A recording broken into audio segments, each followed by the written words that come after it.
Uh, I think probably some people find it difficult to understand the English, so maybe we'll have translation. Yeah, my colleague will translate into Bahasa Indonesia.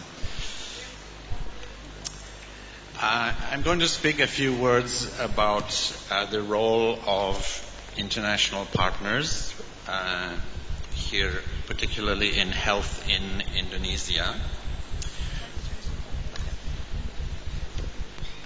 Yes.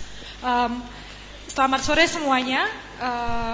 Mungkin ada beberapa dari peserta yang mungkin kurang bisa memahami bahasa Inggris, jadi Pak John membawa saya sebagai penerjemah untuk membantu menerjemahkan ke dalam bahasa Indonesia. Jadi Pak John akan menyampaikan beberapa patah kata terkait dengan peran mitra internasional khususnya dalam pembangunan kesehatan di Indonesia. There are different kinds of international partners, of course, and we just heard from my colleague, the representative of WHO, and he represents one of the important technical agencies, and there are others such as UNICEF, UNFPA, etc. Jadi ada berbagai jenis mitra internasional sebenarnya. Seperti tadi kita sudah mendengarkan paparan dari kolega kita dari WHO, yang merupakan perwakilan dari salah satu lembaga teknis ya. Dan tentu saja masih ada banyak lembaga lain, ada UNICEF, UNFPA, dan lain-lain. And there are also organizations whose primary function is to provide finance, such as the Global Fund for AIDS, TB, and Malaria, which is now, as my colleague mentioned, chaired by our Honorable Minister Ibu Naf. Dan juga ada organisasi lain yang perannya lebih ke finansial seperti Global Fund untuk malaria, di mana ketuanya sekarang seperti yang sudah diketahui adalah Ibu Menteri kita, Ibu Naf. And there are bilateral partners representing other governments such as the Australian government that I'm representing and also USAID and other partners. Dan juga ada bentuk-bentuk mitra bilateral, seperti contohnya adalah bilateral dengan pemerintah Australia, di mana Pak John adalah perwakilan dari bentuk kerjasama bilateral dengan pemerintah Australia ini. Kemudian kita juga mungkin kenal USAID dan juga banyak lainnya. Sometimes I think there is a danger that people think that the donor is just an ATM. You go to the donor and you put in an application and you get out some money. Dan kadang menurut beliau sepertinya ada sedikit bahaya ya, karena seringkali donor itu dianggap seperti mesin ATM. Jadi kita bisa bikin proposal, datang ke donor, pulang-pulang bisa bawa uang. And certainly in AusAid we don't want to be an ATM. If you want an ATM, you can go to the Global Fund because it is the GF ATM for AIDS, TB, and malaria. But AusAid is not an ATM.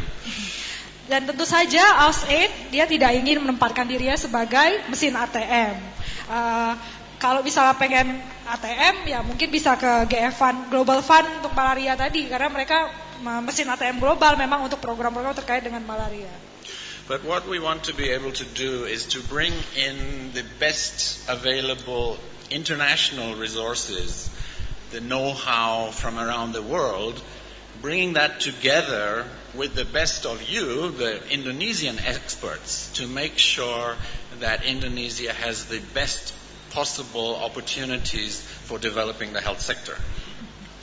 Tapi yang ingin dilakukan oleh AusAid dalam hal ini adalah sebenarnya mengumpulkan dan memanfaatkan semua sumber daya internasional, termasuk dalam bentuk ya pengetahuan ya, know-how dari internasional, kemudian digabungkan dengan pengetahuan dan kepakaran yang ada di sini di Indonesia, dengan sumber daya yang ada di sini di Indonesia, sehingga kemudian ini semua bisa dimanfaatkan sehingga Indonesia bisa memiliki peluang untuk mengoptimalkan pembangunan di bidang kesehatan tersebut. And what we can also do is that we can bring resources in to develop new ways of working, new models of improved program implementation, which might be difficult or risky for the Indonesian government to do by itself. Dan dengan sumber daya itu adalah juga mungkin memperkenalkan cara-cara baru ataupun model-model implementasi program yang peningkatan program ya yang baru yang mungkin kalau diterapkan sendirian oleh pemerintah Indonesia itu akan sedikit berisiko misalnya. So, for instance, here in NTT, we are supporting a program on maternal and neonatal health, which is working in some of the districts, but not all of the districts. Jadi contohnya seperti di sini di NTT, AusAid punya program terkait dengan kesehatan ibu dan anak, tapi tentu saja tidak di semua kabupaten, hanya di beberapa kabupaten saja. And His Excellency, the Governor, who I have met a few times, always asks me, when are you going to cover the rest of the districts? But I always tell him, actually that's not our role. Our role is to demonstrate a better way of working in collaboration with you, but it's not our role to cover the whole of the province or the whole of Indonesia. Dan yang terhormat Bapak Gubernur yang sudah beberapa kali bertemu dengan Pak John, juga memiliki pertemuan dengan Pak John, seringkali juga beliau bertanya, bagaimana dengan kabupaten yang lain, kapan kabupaten yang lain juga diikutsertakan di dalam programnya.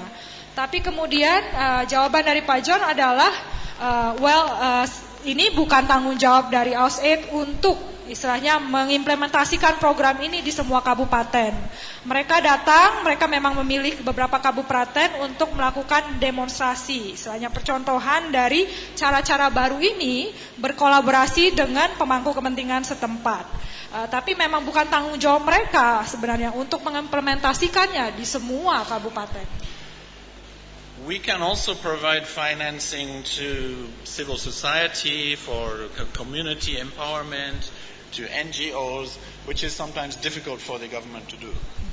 Dan mereka juga bisa menyediakan layanan pembiayaan, misalnya untuk organisasi masyarakat sipil, untuk program-program pemberdayaan masyarakat, ataupun untuk LSM, yang mungkin sulit untuk dilakukan oleh pemerintah ya, pembiayaan semacam ini ke pihak-pihak ini.